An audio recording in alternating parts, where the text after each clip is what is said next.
वर्षा शर्मा, तुम्हारी अपनी physics teacher. और मैं आज आपको कराने वाली हूँ क्लास 10th का chapter electricity.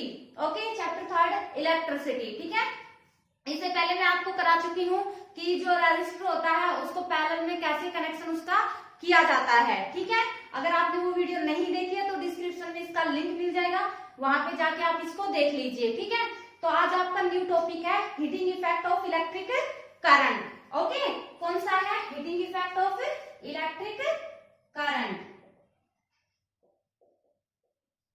Heating effect of electric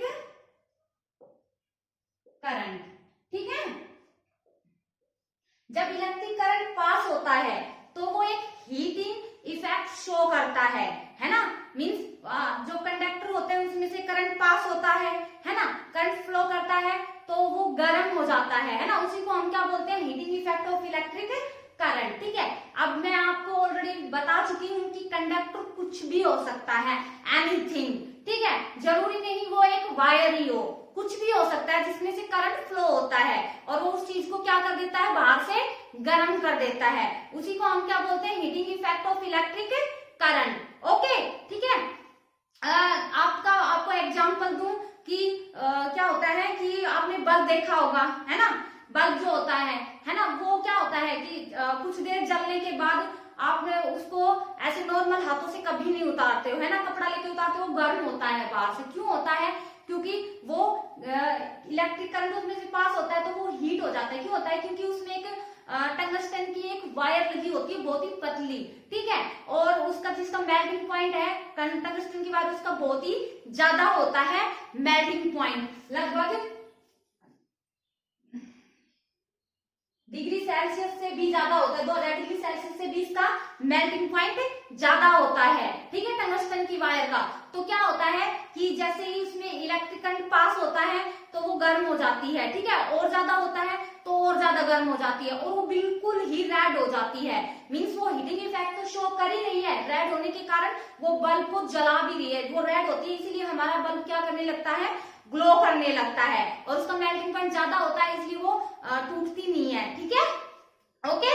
तो यहाँ से आपको समझ में आ गया हीटिंग इफेक्ट। और आपको एग्जांपल दूं तो जो हमारे हीटर होते हैं, है ना, हमारी जो प्रेस होती है ना, आयरन जो कपड़े के प्रेस की जाती है घरों में, और जो हीटर जो हम रूम हीटर यूज करते हैं, और वो वाला हीटर जिसपे हम खाना भी बनाते हैं, है ना। तो इन सब में एक नाइक्रोम की एक वायर यूज की जाती है जिसका भी मेल्टिंग पॉइंट क्या होता है? बहुत ही ज्यादा होता है। ठीक है, जिसके कारण वो हीटिंग इफेक्ट को शो करती है। ठीक है, और आपको एग्जांपल दूं तो जो इलेक्ट्रिक गीजर होते हैं उसमें भी यही होता है। ठीक है, और आपको एग्जांपल दूं ओवन, है ना, ओवन देखे होंगे आपने, वो भी यही होता है। और आपने देखे होंगे कि जो आपके पास जो छोटे पंखे होते हैं, टेबल फैन, है ना, तो आप कुछ देर तक उसको चला के रखते हो, बाद में तब आप उसको बंद करते हो तो आप देखते हो कि पीछे के साइड वो गर्म हो जाता है ना। तो वो क्या होता है? Heating effect of electric current. और आपको अच्छा एग्जांपल दे दूं कि आपका जो मोबाइल फोन है ना, उसको आप चार्ज लगाते हो तो वो कुछ देर बाद तब आप उसको हटाते हो तो मोबाइल फोन आपका गर्म हो जाता है ना। तो वो क्या है? Heating effect of electric current, है ना। तो ऐसा क्यों होता है? क्योंकि कुछ एक एनर्जी, अब जो हीट है वो क्या है? एक एनर्जी है ना। अब एनर्जी को हम मेजर कर सकते हैं तो इसको भी मेजर कर सकते हैं। ठीक है, तो एक टाइप की ये एनर्जी होती है। तो कुछ एक एनर्जी होती है वो उस चीज को काम करने में खत्म हो जाती है, और कुछ जो एक्स्ट्रा एनर्जी होती है वो उस चीज को गर्म कर देती है बाहर से।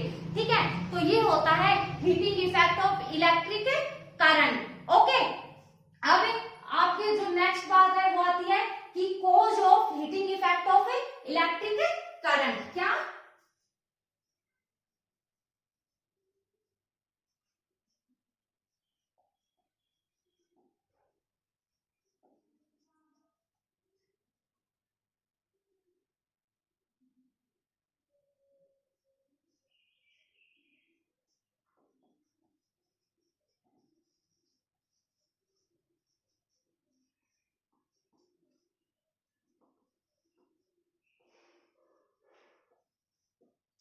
Cause of heating effect of electric current. ठीक है, तो इसके क्या कॉज होते हैं?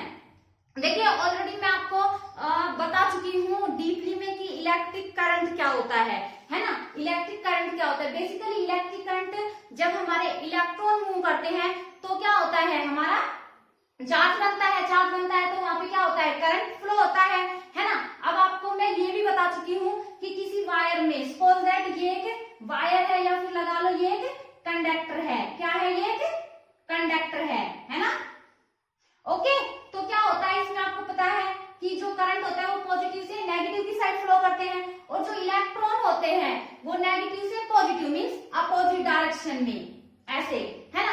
अब आपको मैं बता चुकी हूँ कि इस यूनिवर्स के अंदर जितनी भी मैटर्स है हर एक एटम से मिलकर बनी हुई होती है, तो ये वायर भी है ना एटम से मिलकर, मींस इसके अंदर भी कुछ एटम है, आयन है ना।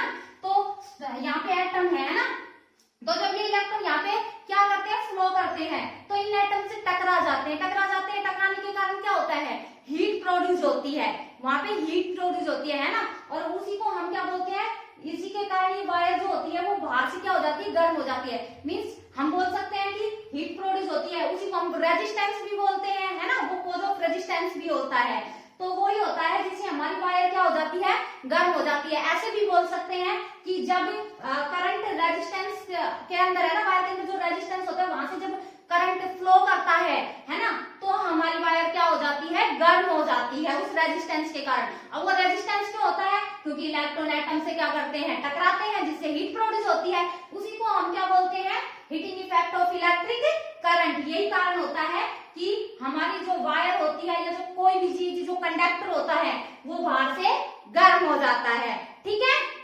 ओके, आ गया समझ में? ओके, ठीक है। आई होप आपको ये वीडियो अच्छी लगी होगी। अच्छी लगी तो इसे लाइक कीजिए, शेयर कीजिए, और हाँ, मेरे चैनल विशु लर्निंग को सब्सक्राइब कीजिए। मिलते हैं अगली वीडियो में, तब तक के लिए बाय।